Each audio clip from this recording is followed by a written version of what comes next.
La madrastra de Cenicienta le acerca el cuchillo a las hermanastras. Córtate el dedo, dice primero, y luego, a la segunda, córtate el talón. Sin dedos ni talón las dos, sangrantes, calzan el zapatito, pero ninguna logra engañar al príncipe.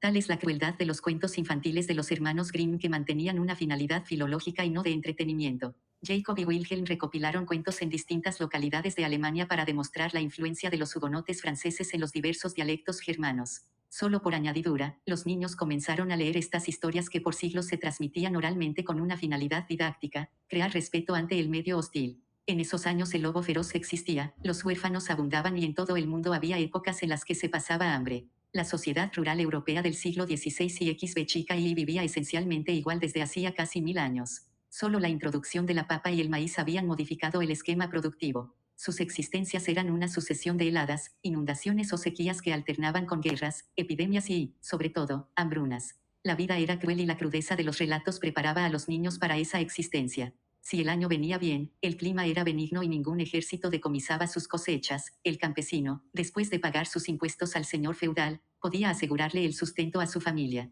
De no ser así, todos pasan hambre y muchos miembros de esas familias eran más vulnerables a las enfermedades. La mayor parte de los campesinos tenía un área restringida para cultivar. Entonces un hombre podía trabajar 20 a 30 hectáreas, era lo que Marx llamaría el minifundio antieconómico.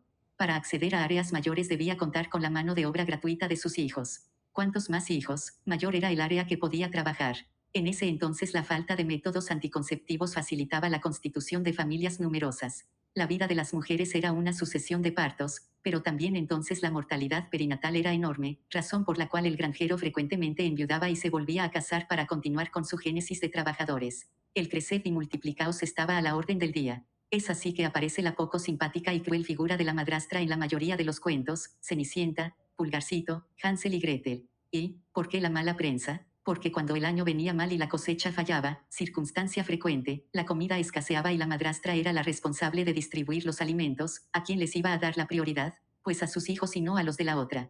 Cuando no había comida eran los hijos del anterior matrimonio, obviamente mayores, los que debían abandonar el hogar paterno en busca de un mejor destino, que no era fácil. Los bosques estaban plagados de lobos y osos, de bandidos, de gente hostil y de belicosos ejércitos que rapiñaban todo a su paso.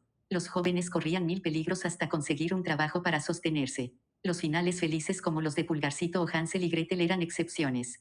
Los cuentos que se recitaban alrededor de los fogones eran didácticos porque advertían a los más jóvenes sobre los riesgos del camino, las brujas, los bandidos y embaucadores. La vida era cruel, peligrosa y solo a veces había un final feliz y se comían perdices. Un factor común en estos cuentos era el acecho del hambre. Si no era previsor como los tres chanchitos o se vivía en forma despreocupada como la cigarra, lo más probable era que se pasase hambre. Las alusiones a la antropofagia como las de Hansel y Gretel eran reales, son varios los casos de canibalismo relatados y documentados. Los más famosos acontecieron durante la Revolución Francesa, pero de ninguna forma fueron los únicos. La iconografía de la época, los famosos desnudos de Velázquez o Rubens muestran señoras excedidas de peso, en las Tres Gracias hasta puede verse que padecen celulitis, como sumum de la belleza de un grupo social que tenía la suerte de comer todos los días, lujo que le estaba negado a estos jóvenes lanzados a los caminos por culpa de las madrastras y de sus padres que consentían esta separación, aunque pocos cuentos de esa época tengan en cuenta figura del padre abandónico. Los tiempos cambiaron y en el siglo XIX las condiciones comenzaron de a poco a mejorar. No todo era, necesariamente, tan cruel. Al menos los cuentos de Dickens relatan esta inequidad que a muchos les parecía normal. El primer gran cuento infantil en romper este canon fue el de Alicia en el País de las Maravillas, donde prima el sinsentido, paradójicamente escrito por un profesor de lógica como lo era el reverendo Charles Dodgson, cuyo seudónimo era Carroll Lewis. En esta historia, aparentemente disparatada, se burla del terror que los otros cuentos infantiles trataban de inspirar bajo la figura de la reina que ordenaba decapitar a quien la contradijese. En estos viajes de Alicia por un mundo maravilloso, Luis deja entrever que la vida, a pesar de sus sinsentidos, de sus angustias e ilusiones, es una encantadora aventura que merece ser vivida a pesar de los lobos feroces y las madrastras.